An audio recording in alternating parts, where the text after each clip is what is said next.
Hello, welcome to Local Anaesthetic Podcast, your weekly injection of mind-numbing local news. This is episode 322, and we are recording on the 17th of September. It's just about to turn 5 o'clock, because, well, it has turned 5 o'clock because Rob and I have officially knocked off work, hence why we're recording. It's not actually 2 minutes to 5, I promise you that. Nobody will ever know, Rob. And yeah, joining us as always is Rob. How are you, Rob? Yeah, I'm good, mate. Yeah, not too bad. It's been a relatively straightforward week. Straightforward, that's a strange expression. But yeah, no, it's been relatively simple. I was back in the office for the first time yesterday. Oh, you didn't mention to me that was going to happen? Yeah, to be honest, I might have forgotten. So we decided to have a team meeting back in my workplace, which is a high-story tower block. Say high story? That doesn't sound right, does it? What do I mean? High rise? Yeah, I don't know what you're trying to say. It's It's just an office block. Yeah. Yeah, that's it. It was... Why did you decide to do it in person rather than virtually? Well, I think my manager's, because it's only a small team, and I think my manager was quite keen for us just to get together at least one time before the inevitable second lockdown. I have to say, it was actually nice going in. It was all, it didn't feel like normality though. It was nice. For a start, I think, considering that normally there's about 200 people on that floor, there are only 20 available desks that you could book. So it was dead. Absolutely dead. But it generally was nice to see people. Yeah, and now you've all got COVID, so... Well, yeah, exactly. Something to look forward to in the run up to Christmas. This will be one of those super spreader events that they talk about in the future. Yeah, no, obviously, Rob, I'm joking. I hope not. I was also saying to Rob when we got on the call just before we started the podcast that Rob has had quite a severe haircut. It's not quite army, but it's close. Any bit short would be a crew cut, Rob. But you said you got your money's worth. Well, Alex, what's the point of going to the haircut and just having a few, or going to the barbers and just having a few inches taken off when you can get it more or less all taken off for the same money and really feel like it's money well spent? You are right. The most cost-effective way of going to the barbers would be get it clean shorn off, or clean-shaven, and then grow it out as long as you possibly can, and then a year later go back, rather than going every 3 weeks or whatever it is like I do. Yeah, absolutely, Alex. I think, it's a false economy, and ultimately, and I have asked this before, but they do seem slightly apprehensive. Apparently, they're only cut the hair on your head. Oh, my barber will do anything, Rob. I tell you something. I went to the barber a few days ago, as you may notice. We both had our hair cut in the intervening. I hadn't noticed. Sorry. Right. Well, you should take more interest in my appearance, Rob. But I got a free haircut from my barber. Really? Why? Because me and him had a bet. I hadn't seen him since the FA Cup game. He's a Chelsea supporter. I'm an Arsenal fan. And we had a bet. And the bet was something... First of all, he said, if Arsenal win, you've got to buy me a crunchy bar. And I said, okay, I'll buy you a crunchy bar. But if Chelsea win, you've got to buy me a crunchy bar. And I said, fine, but only if you give me a free haircut if Arsenal win. Anyway, when I sat down for him to cut my hair, I reminded him of this bet. And true to his word, when it was finished, he shook my hand. He wouldn't take any money, wouldn't take a tip. And he said a bet was a bet. Fair play. I respect that man. I respect him too, yeah. The only problem is when I got home, I realised I had a large bald patch, that kind of hair removed with Chelsea written in. Oh, Chelsea sort of razored into the back of my hair, yeah. Yeah, so, that's going to take some time to come out. Possibly the whole season. Yeah. Very good, Rob. Is there any news? Well, first of all, I'm going to say that thank you yet again for all the stories that have been submitted. I'm going to suggest that the next episode, so 323, is going to be a listener episode because, again, we've got a backlog. So thank you, everyone who's been submitting. We're constipated, Rob. We're constipated with stories. Yeah, we're backed up with local news. So we need a laxative. So we should call it LA Podcast 323, the laxative episode. Or the colonic irrigation. Which again sounds like... Why does colonic irrigation generally sound like a podcast we may start at some stage? Oh, Rob, that's good. Oh, yes. That's good. I don't know what the content would be. Well, it's like verbal diarrhea, but just worse. Yeah. It's going to need some workshopping, but there's an idea there. Do you know what? Actually, I'm going to save the news for that episode because it's all listener related. So let's save it to the next episode and just crack on with the stories. Are you sure? Okay, all right. Let's do it. Let's get on with this, Rob. I'm only going to feature. I've got a bit of a lengthy segment later, listeners. So I'm just going to feature 2 stories right now before Rob gets on with his. But they're both corkers. Rob, you remember that story you had about that man? Was it in Bali? The man who stripped naked and was bashing his head against the floor screaming America. Was it in Bali? It was indeed, yeah. It was Bali, yeah. That was it, because I talked about the Sting song. The Fields of Bali, which is a different kind of Bali. Well, this is only sort of tangent. I can never say the word. Tangentially related to that. But it did kind of remind me. So it's from a website, Rob, called WDWNT, which is, Rob, I love it when we have a first from a publication.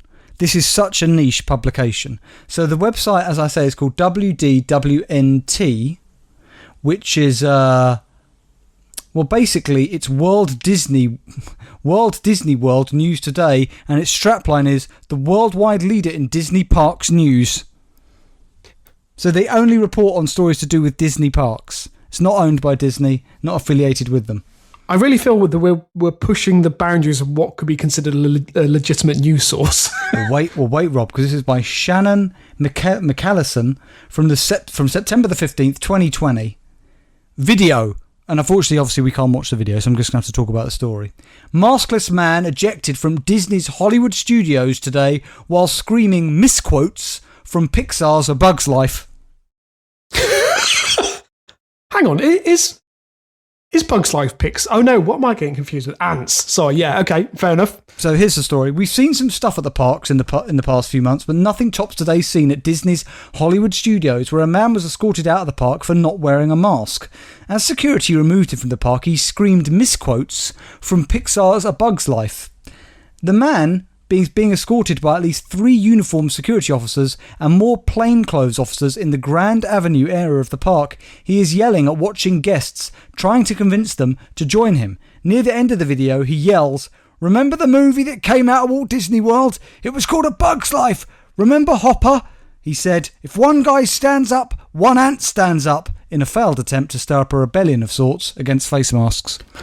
He is referencing 2 scenes in A Bug's Life. The first is when Hopper, the film's villain, talks about Flick trying to stand up to him. He states, you let one ant stand up to us, then they all might stand up. This is what happens at the end of the film when the ants realise that there are more of them than there are grasshoppers. As Flick says, ants don't serve grasshoppers, it's you who need us, we're a lot stronger than you say we are. We should have seen A Bug's Life, this would make a lot more sense. But he completely misquoted it, Rob, by screaming at Disney park guests, if one guy stands up, one ant stands up. I'd like that on a t-shirt. I'm assuming that this man was either intoxicated or potentially, mentally ill.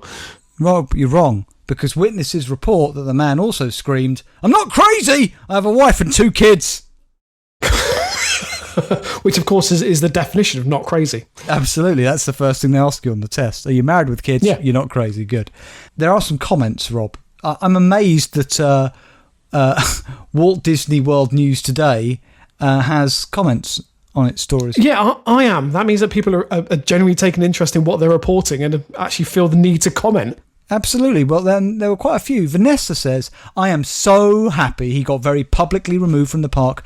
People think they are so special and charismatic. They don't grasp that they are just idiots." I think that's a comment very true for our time. I mean, she could be talking to Trump, couldn't she, Rob? Absolutely, yeah. Ronald Peterson says, "The fact of the matter is, everyone is sick of the masks. We're all sick of the lockdown. It was 15 days to slow the spread, not 6 months. So obviously he's not happy with the current situation. Martin Brody simply calls him a maskless hillbilly. Like that turn of phrase. I do actually, yeah. That sounds like I don't know.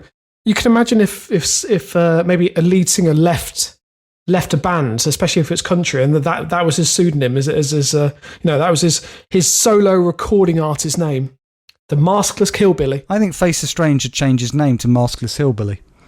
It's a nice suggestion. What it shows to me, Rob, is that Walt Disney theme parks don't take any shit. They had 3 security officers there, plainclothes police officers. You know, they escorted him out. Has anybody ever seen him again, Rob?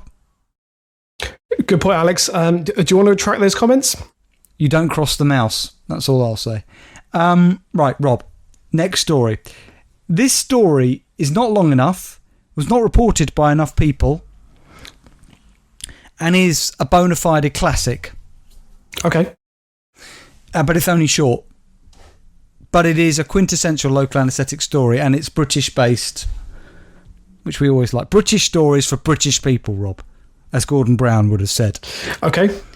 So the only place that I've seen that has reported this was The Telegraph, and they didn't even bother to publish it online. It was only in their digital edition.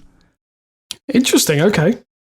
It's by Martin Evans, who's their crime correspondent. Doesn't really have anything to do with crime, so don't get your hopes up. Right, Rob, this is one of those tragic comedy stories which we love.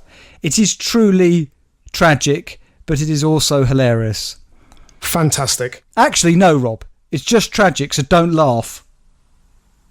Oh, hang on. No, you're setting me up here. It would be very insensitive to laugh. Okay, here's the story.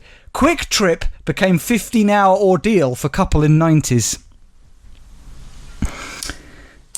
Right. I'm so pleased you haven't heard about this. A 96-year-old motorist, 96, and his 90-year-old wife spent 15 hours driving around after getting lost on a 20-mile trip to a caravan dealership. Hang on. You've just told me not to laugh, and the first thing you did from the opening paragraph is burst into hysterics. This poor couple must have been distraught. Let's just work this out. 60 miles an hour, right? At 60 miles an hour, it should roughly take 20 minutes to get to this place, correct? I would say so. Yeah. Let's say you can only do 30, and you're obviously not travelling through London because it takes forever to get anywhere through London. Then you could say it could take 40 minutes. So let's say, to be fair, it should take about an hour. They spent 15 hours, Rob. So here's the story. The couple had set out from their home in Knaresborough, North Yorkshire, on Sunday at 2 p.m. for this trip to this caravan dealership, which, by the way, they already had been before, number of times, right? Oh, God, that's worse. Okay. But after they became confused about where they were going, the pair spent more than 15 hours driving around in circles. I'm sorry, but after the second or third hour, would you not just give up? Just abandon the car and just call a taxi? I mean, where could you get to in the world? 15-hour trip. You couldn't get to Australia, could you? But you could get... I don't know. Could you get to Australia? I don't think so. No. Wait, yeah, no, you couldn't even do it because you think a direct flight to Australia is like 19 hours. Oh, right. Okay. So you could get almost there. The lion's share. Yeah. You could get to get to sort of Japan and swim the rest, maybe. Alex, they could have literally driven to Cornwall in that time. But what I don't understand Cornwall, 15 hours? Could have gone to Cornwall and back a few times, couldn't they? Probably North Yorkshire. Yeah. Easily. Yeah, probably. Yeah. They could have driven to Cornwall and off into the sea, I think is what you mean. But also what I mean, Alex, is we live in the UK. I mean, surely they would have... Why did they stop for directions? They would have encountered a town eventually. That's a good point, though. A 15-hour car journey is longer than the length and breadth of the UK, isn't it? Right. Yeah. Well, anyway, when police spotted the car travelling along a dual carriageway at 4... Rob, this is where the tragic comedy bit gets even worse, because obviously you need to think about the time here. They set off at 2 p.m, so they were found by police travelling along a dual carriageway at 4:40 a.m. Alex, that really is quite bleak. That poor couple. And obviously, I mean, the most heartbreaking thing is they didn't have a caravan. No, they were doing 25 miles per hour on the dual carriageway. Oh my God. And the police thought they'd come across a drink driver. The couple were pulled over by North Yorkshire traffic officers who said it could have turned into the world's slowest pursuit. The driver explained to the police he had been trying to find his way back home after he had become disorientated. Police warned the motorist it might be time to take a well-earned retirement from getting behind the wheel of his car. Basically, stop driving, mate. After taking the couple home, the police contacted the DVLA to warn officials about concerns about their driving. A spokesman for North Yorkshire Road Policing Unit explained how they discovered the pair in the early hours. He said, Early this morning, officers attended a report of a possible drink driver on the A168 near Thirsk. So somebody had rang the police seeing this car pootling down a dual carriageway. Sorry, did you say Thirsk? Yes. Not Thirsk as in Scotland, right? No, it can't be. Don't worry, that's Thurso. I'm getting confused. Don't worry, carry on. They were all over the road doing 20 to 25 miles per hour. The car continued on the A168 at Dishforth towards Boroughbridge, still doing 20 to 25 miles per hour. After stopping for a junction at Norton le Clay, as though checking direction signs and a little bit of grass verge driving, so I mean they were all over the place, the concerned officers caught up. The car was stopped just prior to the Rowcliffe Industrial Estate roundabout after what could have turned into the world's slowest pursuit. I'd have loved it, Rob, if they'd have put those, I can't remember what they're called. What are the traps called that you throw across the road with the... Stingers. Yeah, stingers. Blow out the tyres. That'd have been good. My concern is, though, if the police hadn't spotted them, is there a possibility they would still have been driving now? Yeah, they would have just driven themselves to death. Literally. The 96-year-old driver and his 90-year-old partner were both equally lost and confused, trying to get home to Knaresborough. This was now 4:40am. They had set off from Knaresborough at 2pm on Sunday to go to a caravan dealership at Thirsk, a place they had been many times before, and got lost. They never did get there, due to getting lost. We confirmed they hadn't been to visit anyone or go anywhere else, not out for a tea, they'd just been trying to get home. To be clear, Rob, there were no toilet breaks. There were no stops. That car must have been close to running on empty gas. Just driving, Rob, and driving in their own piss, confused. Alex, surely that should be an advert for a car. A car that goes for 15 hours solid. You're right, Rob. Driving less than economical speed of 25 miles an hour. What is this wonder car? Hyundai, get on it, because I don't think it would be insensitive at all to our elderly population. No, not at all. Anyway, they said, obviously we took them home. We submitted forms to the DVLA over medical concerns we have over the driver, and we strongly advised him to stop driving for his and everyone else's safety. It's a difficult conversation to have, but be honest with your relatives and friends you have medical concerns over. Tell them to stop and report them to the DVLA. That's right, Rob. Shop a relative.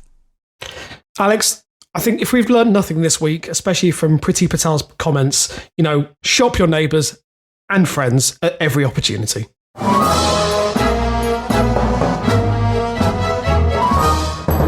Okay, Rob, you got some stories for us there.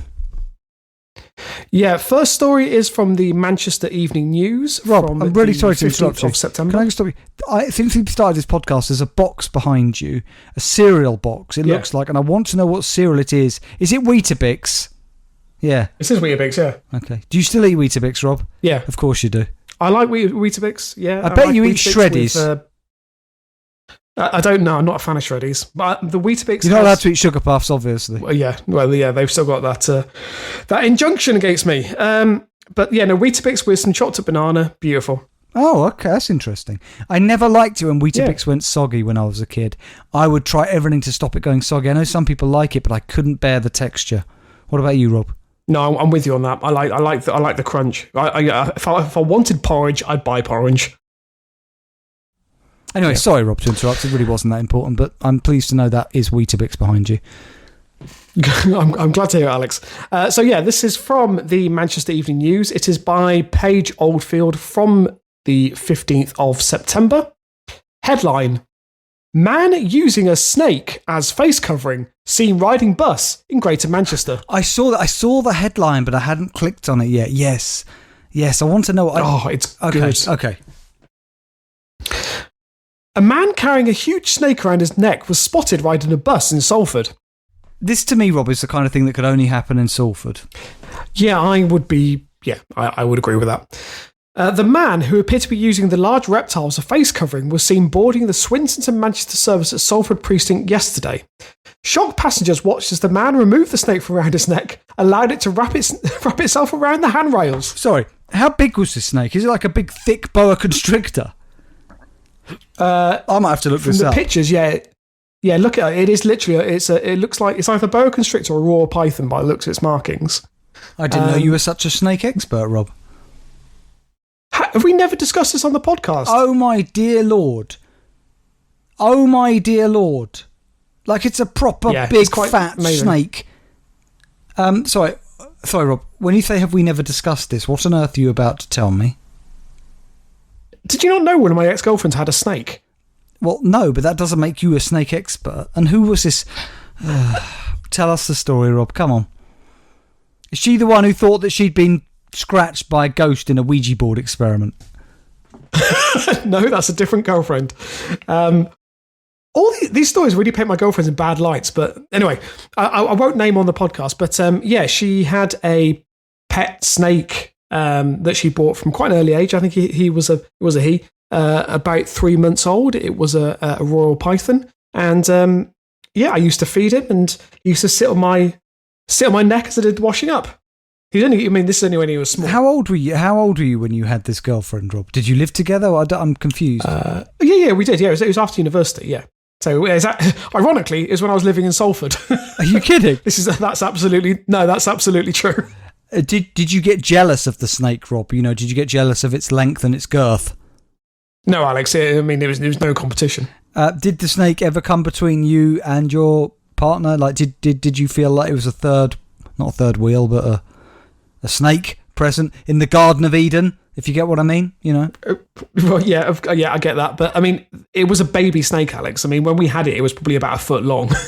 It was no real threat. I could have just thrown it out a window. Why did you split up? Because you killed the snake. No, other reasons, which I'm not going to go now on the podcast. Suffice it to say, it doesn't relate to any way to Sugar Puffs. Okay. She liked her Weetabix soggy, you didn't, and that was enough for you.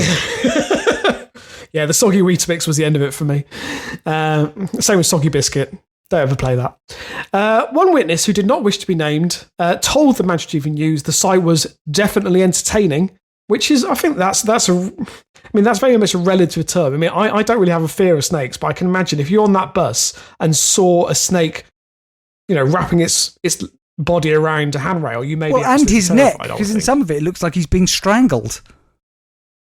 Yeah, true. The 46-year-old from Swinton said he had it wrapped around his face like a mask getting on the bus. At first, I thought he had a really funky mask on, but then it crawled around the handrails.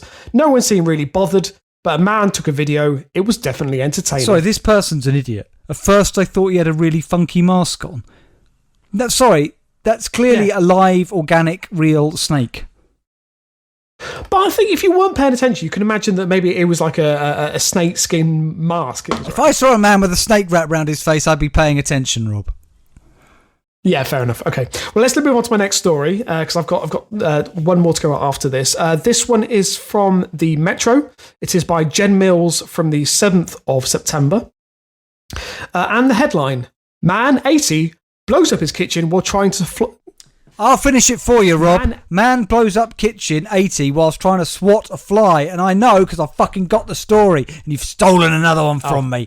Luckily, I haven't properly read it. I was going to feature it next week. But you go for it. That's all I know. I apologise. A pensioner blew up his kitchen while trying to fly. Oh, for fuck's sake. We've got to keep that in. While trying to fly. Wasn't that 96-year-old again, was it? Don't worry, dear. We couldn't drive there. Get yourself on my back and we're going to fly to the caravan park instead.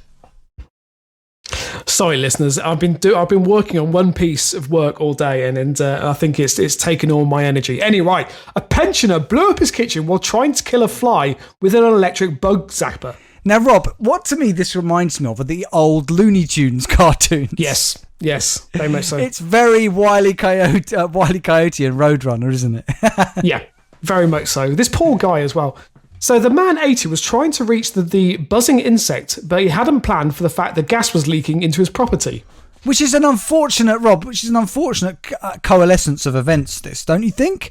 That these two things happened to occur together. This fly and gas was leaking into his apartment. How was he meant to know at that time, Maybe the fly was trying to warn him. That's the sad thing. But Alex, isn't the whole reason that they add scent to gases so you can smell it?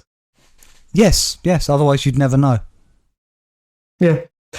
He waved the bug zapper, which looked like a tennis racket, is designed to burn flies the moment there is contact, but instead of swatting the fly, the hot instrument ignited the gas. Can you imagine? He must have thought because he didn't know about the gas. If that was me, I'd have thought like I've entered into some kind of parallel dimension, that there's something going on, that this fly is maybe crossed over the divide of the dimension divide, right? And I've hit it with the electric fly swatter and it's caused a rip in the space-time continuum. That would have been my first thought, not there's a gas leak, but that's the way my brain works. My first thought would be that the government has somehow genetically engineered this explosive fly that flies into situations and explodes on impact. This is a secret technology. Come out right out of Area 51, Rob. Yeah. An exploding fly. That would be great, wouldn't it? You could send them over to enemy territories, bombard them with flies. People get annoyed, get their fly zappers out, and boom. Boom. Yeah. Another dead terrorist. Yep. Stroke freedom the kitchen fighter. And part of the roof was depending on the country, depending on the administration, and depending on the period in history with which you're viewing those people. Very true. The kitchen and part of the roof was destroyed, but the man escaped serious injury by diving on the floor, which is very lucky. Sorry, hang on a minute. What kind of reflexes does this man have? If there's an explosion of that magnitude, it's kind of immediate. You know, it's the speed of light, I'd imagine. I don't know, right? Yes, must be, to some description. What I mean is, I don't know, I'm really getting lost in my physics here. But if something has exploded, if he dove on the floor, does it not mean hurled to the floor by the force of the explosion? It definitely says dive. I mean, I imagine if it's a gas explosion, I imagine it would be like a ball of flame. Yes. So maybe if he could, and it obviously would go up, I'm assuming. So I don't know. Good on him. Yeah. I mean, especially if he was 80. He was treated in hospital in Libourne following the disaster, which took place in the French village of Parcul-Cunard, which is northeast of Bordeaux, at around 7:45 on Friday. An investigation source said on this occasion gas was leaking into the man's house. The very hot zap ignited the gas, causing a sudden explosion. The man was lucky to get away with a burned hand after diving on the floor, but the kitchen was destroyed along with part of the roof. He's not been allowed to return home and is instead staying in a local campsite until the repairs are carried out. It is not known whether the offending fly survived the blast. Yeah. I saw the last line of that story because I skimmed through it, but that's a great line. Rob, I do like the fact he was. Can you just imagine if he's lying on the floor, like looking up at the sky as his roof disappears, and he just sees the fly just flying out the crevice where his roof was, giving him two fingers or two wings. I don't know how a fly would do that. But Rob, I think it was last episode of LA Podcast, episode 321, or possibly 320. I can't remember yet. Where I had the story about the man in France on the train who refused to wear a face mask and got ejected in the middle of nowhere, like just in the middle of the French countryside, thrown off the train. I like to think this is the same guy. He's just he's the unluckiest Frenchman in the world. So he got thrown off this train in the middle of nowhere. He managed to set up a new life in the countryside, and then this is the next thing that happened to him. Yeah, so as we said, he fell in love with that donkey and started a new life for himself, and everything was going okay, but then suddenly, fortunately encounters a gas leak and an explosive fly, and then he'd saved up enough for that fly zapper. Yeah, his dream. It was all going to plan, and then suddenly one day it all came crashing down again. Yeah. So Alex, going to move on to my last story. Apart from listener, obviously, I'm hoping you haven't seen this. Really wanted to feature it. So this is from the Daily Mirror. Obviously, we have to have an obligatory story from the paper. It's from the 10th of September by Abigail O'Leary. And the headline, UK's worst zoo to reopen after agreeing to give up big cats following lynx death. Sorry, is this about Eagle Heights? I'm not calling Eagle Heights world's worst zoo. Disclaimer. Oh my God, I haven't seen it. I am so excited, Rob. Oh, Alex, this is a good story. The zoo dubbed the UK's worst will be allowed to reopen after agreeing to give up its big cats following the death of 2 lynx. This does not sound good, does it? No. Oh, it's not. I mean, if this is England, is it the world's worst zoo or Britain's worst zoo? And who decides that? The UK's worst. Is there a ranking system, is there? I really hope there is, but I don't think there is. We've been awarded world's worst zoo for the 7th year in a row. Come down. See, if that was me, I would still put it on my publicity and see if people saw that as a challenge. All publicity is good publicity, Rob. Absolutely. So, Borth Wild Animal Kingdom in West Wales lost its licence to house Category 1 carnivores, such as lions and lynx, and was ordered to close in January. I love the phrase Category 1 carnivores. Yeah. Am I a Category 1 carnivore, Rob? Or I'm not a carnivore, am I? Am I a... Is an omnivore where you can have both? Yes. Omni? No, omnivores... No, omnivore... Oh, yeah, is it? It is, yeah. Is it? Yeah, because herbivore is vegetarian, basically. Plant only, I think. Yeah. Because my sister's a vegan, so she's a herbivore, really. Yeah, she's bottom of the food chain. I imagine that Category 1 carnivores are basically at the top of the food chain. I imagine it's those kind of creatures. T-Rex.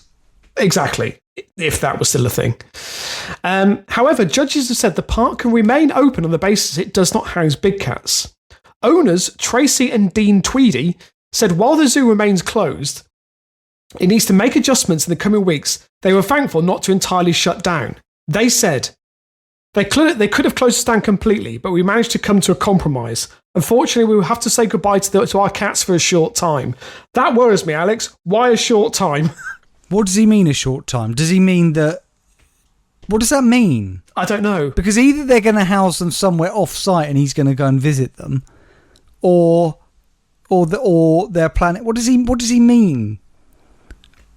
I'm really concerned that the animals are going to find their way back onto this park's enclosure at some stage under the cover of night, and then if the authorities just turn up and say you're not supposed to have those, I went nothing to do with me. They were here. They found their way back. That's what cats do, Rob. Yeah, they're homing links. Those. What can I do about it? So, council chiefs have lost confidence in the ability for the zoo to operate safely following the deaths of 2 lynx and other animals. That's a very nebulous phrase. That could mean a lot of things. Rob, this is one of those stories where I want to know everything all at once. You've got to just tell me. Okay. I've got to be patient.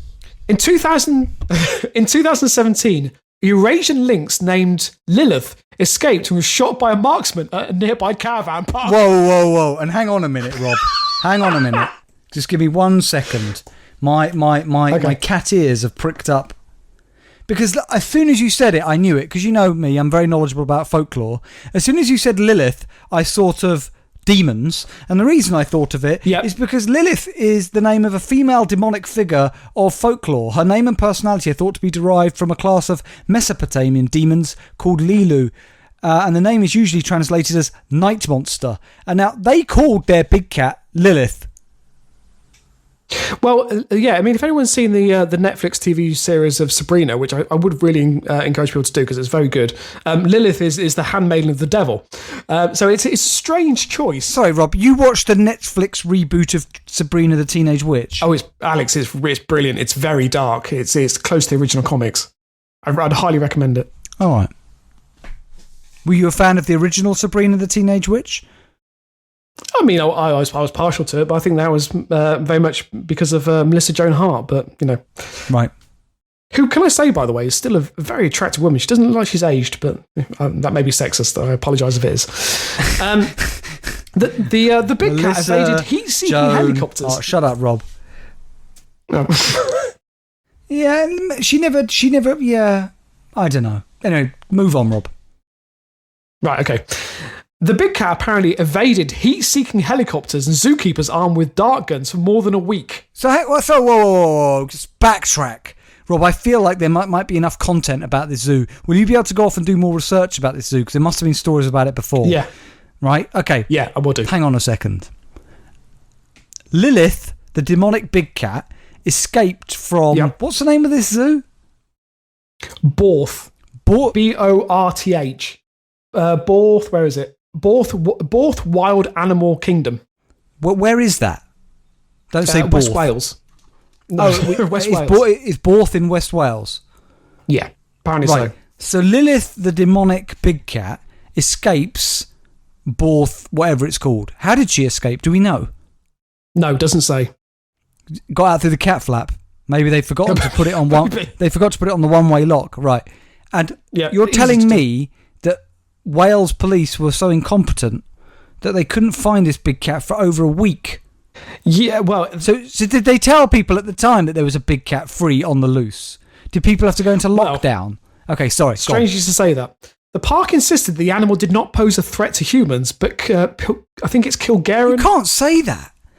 You can't. You don't know that a big cat unleashed would. What happens when she gets hungry? She's not going to pop into the local BP petrol station and get a pasty. Or a mushroom slice. Yeah, true.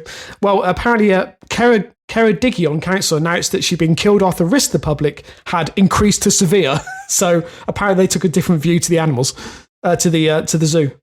So she'd been killed, right? Shot dead on sight. Because they were concerned there was an increased risk to public safety, which the fact she was found near a caravan site is probably justified. I wonder if this is the caravan site that the 96-year-old and his 90-year-old wife were trying to get to because he had a premonition in his sleep about a big cat. And that's why they drove for 15 hours trying to find it, Rob. Quite possibly, Alex. Quite possibly. Maybe all the roads were closed because there was obviously there was a search for a big cat. Now I'm aware that we're running close to time, so I'm going to finish off this article. So another lynx, Nilly, also died in what was described as a handling error. No more details as to what that means. And also found that 1 in 5 of the animals died in just 1 year. Sorry, Rob, a handling error. Handling error. What the fuck does that mean? Well, I mean, a big cat isn't easy to handle. To me, that suggests like what, did they accidentally break its neck? What the fuck? Is that sex game gone wrong, Rob? The collar was just a bit too tight. Whoa. And like I said, a report also found that 1 in 5 of the zoo's animals died in just 1 year. 1 in 5. What the fuck, Alex. Rob? 20%. What the fuck was going on at that zoo? You've got to do some more digging on this, Rob. We need you to do some investigative reporting. Are you ready for this, Alex? Animals to perish include monkeys, crocodiles, and a leopard in 2018, said the Telegraph. What the fuck?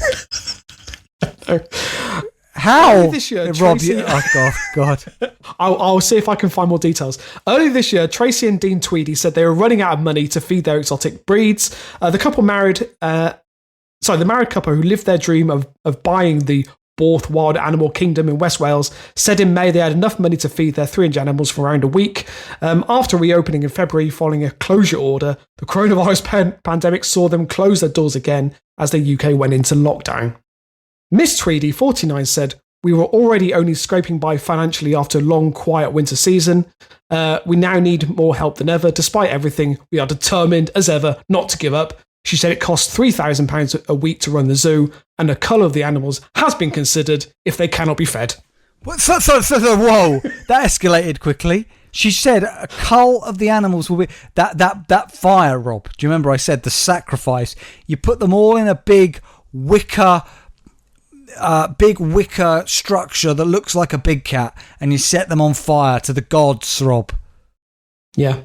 It's only a matter of time, Alex. So, Alex, if they don't find the funding, the rest of the animals... I mean, a lot of the animals have already died, apparently. But these could be the next. But those animals didn't die in a deliberate, targeted cull. They just died for mysterious reasons. They just died, as apparently because they were part of the zoo, which is very concerning. Okay, Rob, you're going to do some research. Can we put a call out to all of our listeners now? We want to send you all scurrying off. Scurrying might be the wrong word. It implies you're cockroaches. I don't see you that way. We're going to Thanks for clarifying. We're going to send you all off. Please research everything you can about Borth. What's it called? Borth Wild Animal Kingdom. Yeah, any stories, historical, send them to us because, Rob, we need to start getting a history of this. This is the new Eagle Heights. Yeah, it is, without a doubt. Worse, by the sounds of it. Let's be honest. Actually, Rob, as well, can you look up TripAdvisor reviews as well? I reckon they'd be good. Okay, for the next episode, I will make sure we have TripAdvisor reviews.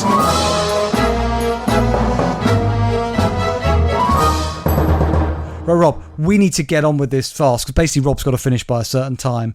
Oh, and I hope I can still do this justice because you've got a listener story. I might have to park this. How long's the listener? Because this is quite lengthy, Rob.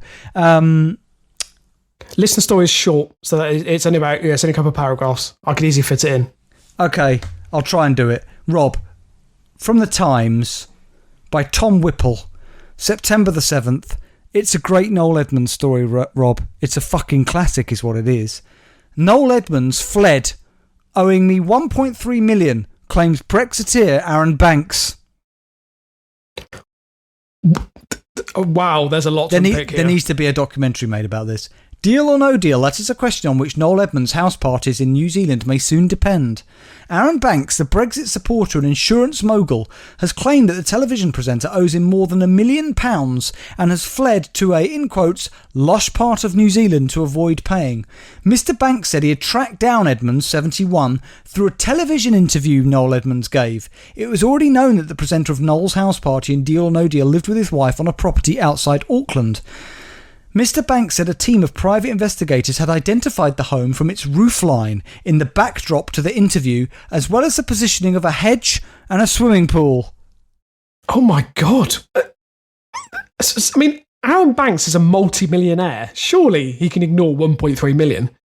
Rob, you don't want to cross Banks. Mr. Banks, who paid for much of Nigel Farage's Brexit campaign, said he was serving notice on £1.3 million worth of debt that was incurred as part of an insurance deal taken out pending the result of a legal case.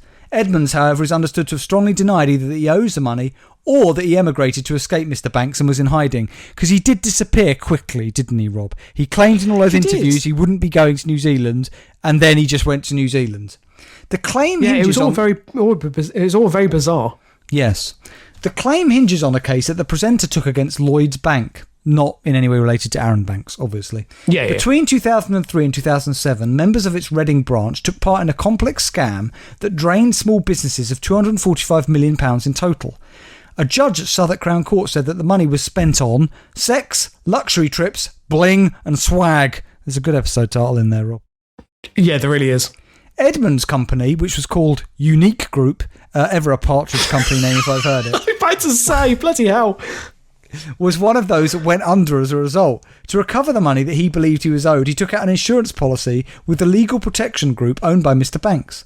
The fee was to be payable on the agreement of a settlement. Edmonds initially wanted more than £50 million. The TV presenter claimed in a letter to Antonio Horta Osorio, the chief executive of Lloyds, that his personal profitability, in quotes, was destroyed by humiliating media coverage that surrounded the collapse of my business. Edmonds said in 2017 that he received a derisory offer of only 3.6 million. He asked for 50. They said, Edmonds, here's 3.6. Fuck off.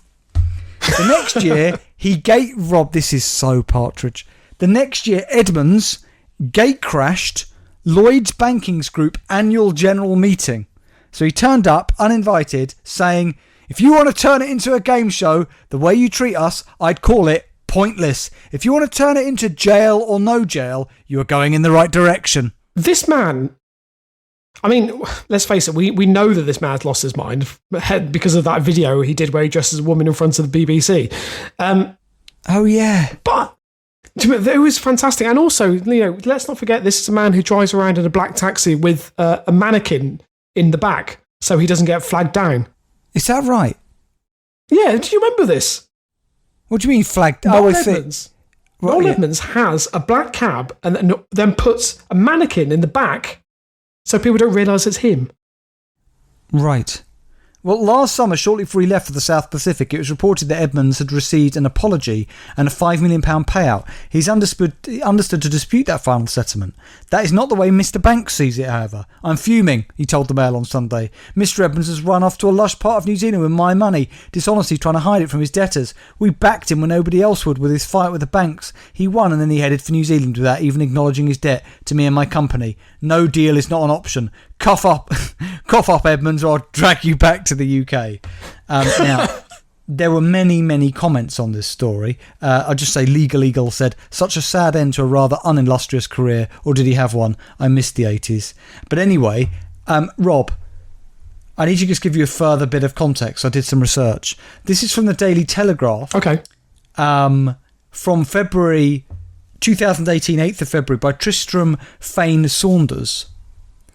Music for Plants and Plymouth, inside Noel Edmonds' internet radio empire. This may also interest you, Rob. This is back in 2018. As the latest twist in Noel Edmonds' ongoing battle with Lloyds Bank, the TV personality has dedicated a channel on his online radio network entirely to complaints about the banking giant. Again, a very Partridge thing to do. Edmonds, at this time 69, said he believes his company, Unique Group, was affected by the H-Boss Reading scandal, which I've explained before. Edmonds has continued to speak frequently about the case, and now can do so 24 hours a day on his personal radio station. Between a selection of carefully chosen pop songs, for example, Pink Floyd's Money, ABBA's Money, Money, Money, etc. Fuck off. Positively Noel, which is the name of the radio station, Rob. Positively Noel. Rob's I don't know what lost to say, words. Alex. I mean, This is real. Broadcast pre-recorded interviews with Edmonds and other dissatisfied Lloyd's customers. Despite reports that Positively Noel is a new station, it has in fact been on air since 2016, along with Positively Horse, and is part of a much larger... so what? No, fuck off. What the hell is Positively Horse? Wait. 2 years ago, Guardian TV and radio critic Stuart Heritage tuned into Positively Noel and heard Edmonds, in quotes, telling a meandering anecdote about butterflies and spirit orbs. Alex, this That's the episode title, has Rob. lost the plot. Come on. A meandering anecdote about butterflies and spirit orbs is one of our best ever episode titles. It really is. The channel's recent change of direction has thrust Edmonds' other internet radio efforts into the spotlight.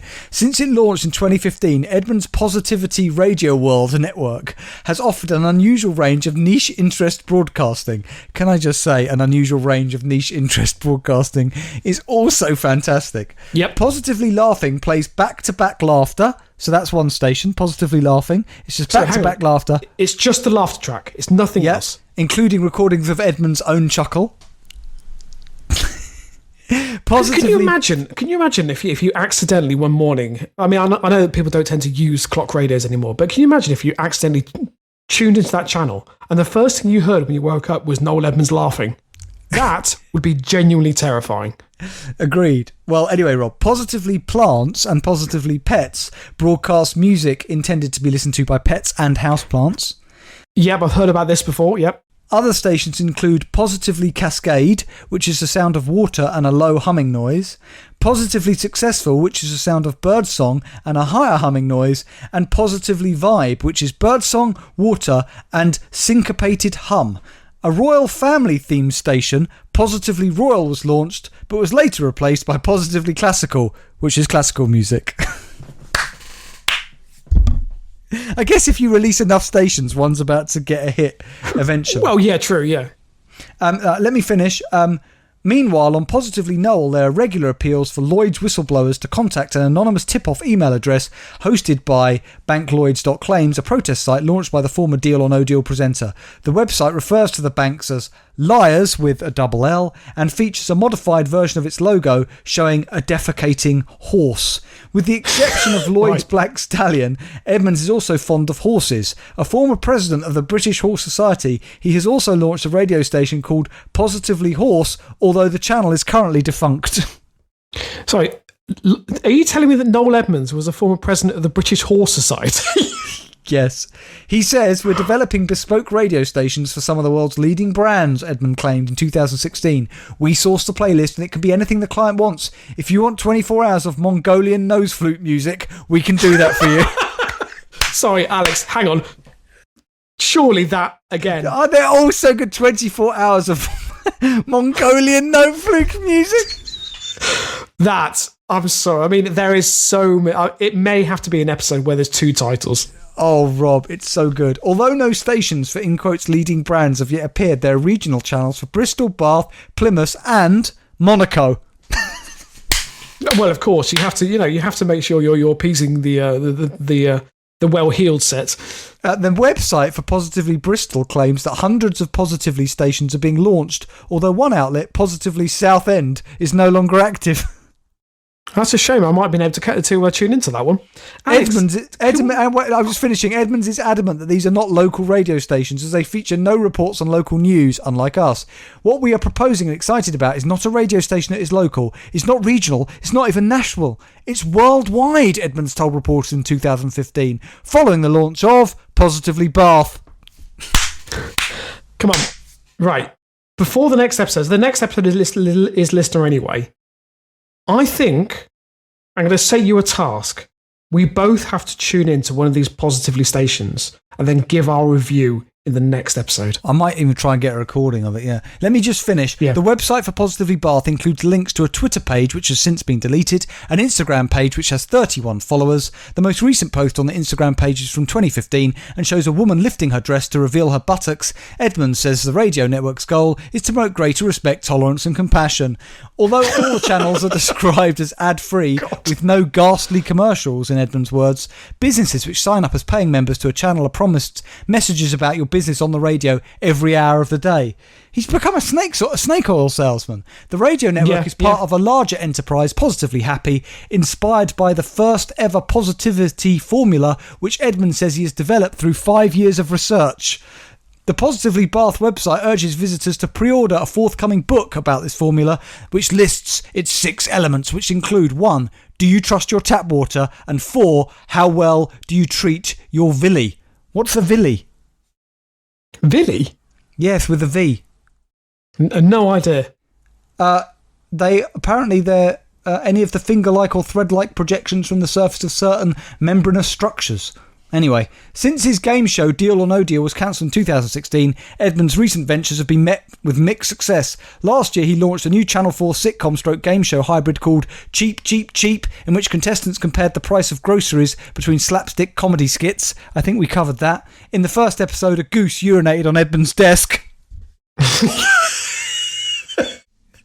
Rob, is this? Rob, are I living in the real world? And last paragraph, the series met with very low ratings, drawing just 4% of the tea time TV audience and uniformly poor reviews. It was described by Telegraph TV critic Ed Power as the most, in quotes, the most tragically weird show ever made. So mind-bendingly outlandish, you can see the contours of reality warp and twist around Edmund's goatee as you watch.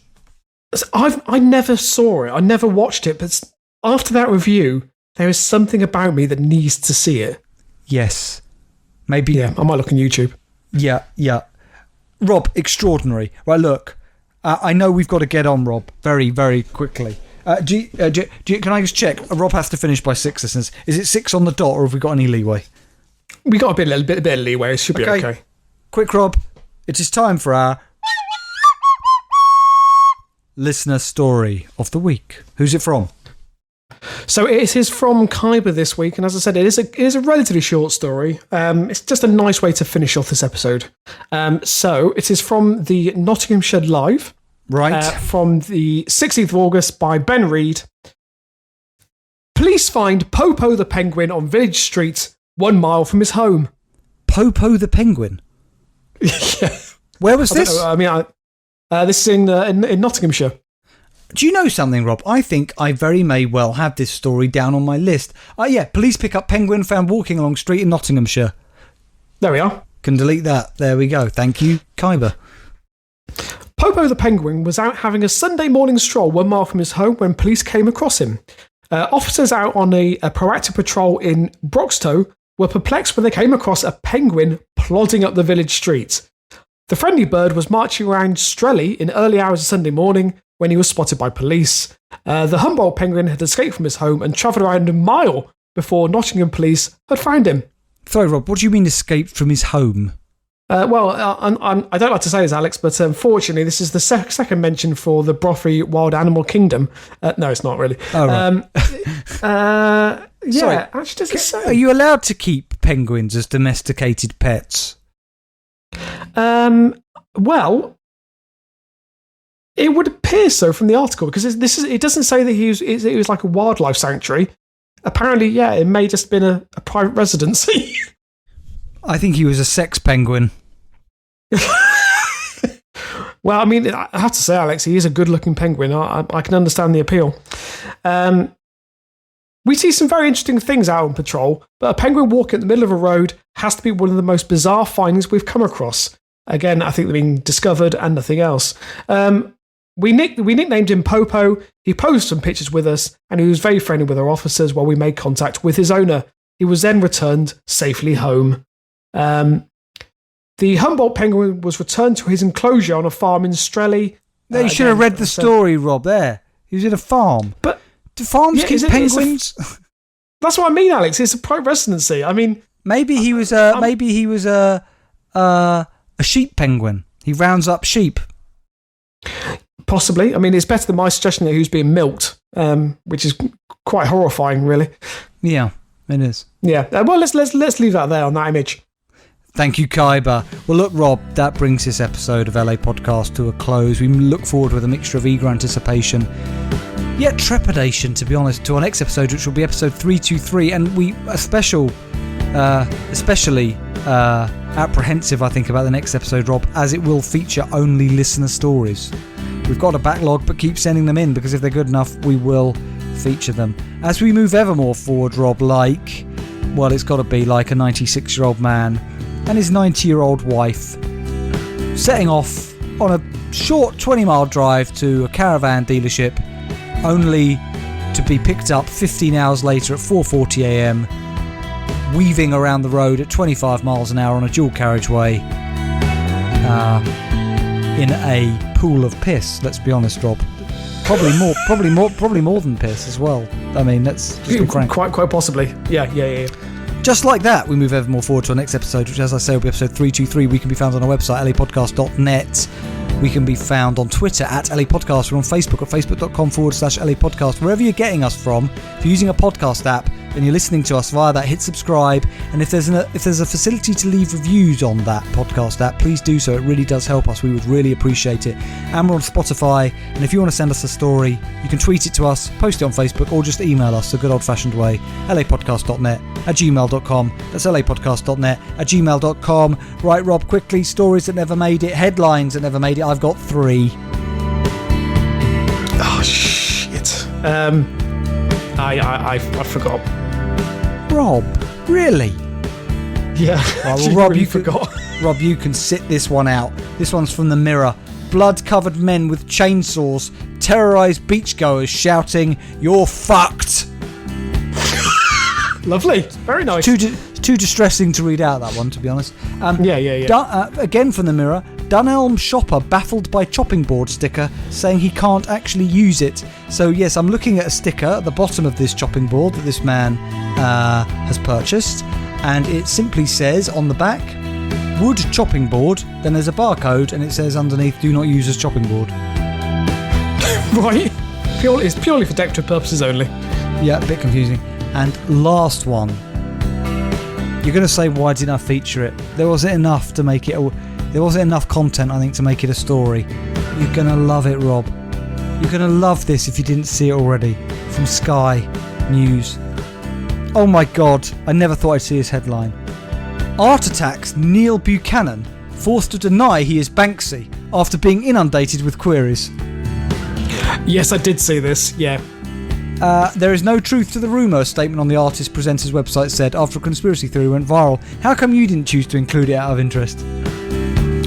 I don't know, actually. That's a good question. I mean, also, if he was Banksy, surely he would say that. It would be so good if he was, Rob. It would be so good. What if Faces Strange is Banksy? Because that's what you do, isn't it? You'd set yourself up an alternative identity. Yep. As a legitimate artist to throw you off the scent. That'd be great. Banksy listens to the podcast. I'd be happy with that. I'd happily take that, yeah. Well, we'll take it either way. Thank you for listening, everybody. We've really enjoyed your company. We're going to be back in a week's time with Daft Talk episode 15. Is that right, Rob? That's it, yep. And then a week after that will be episode 323 of LA Podcast, Listener Story Special. God bless. And keep it local.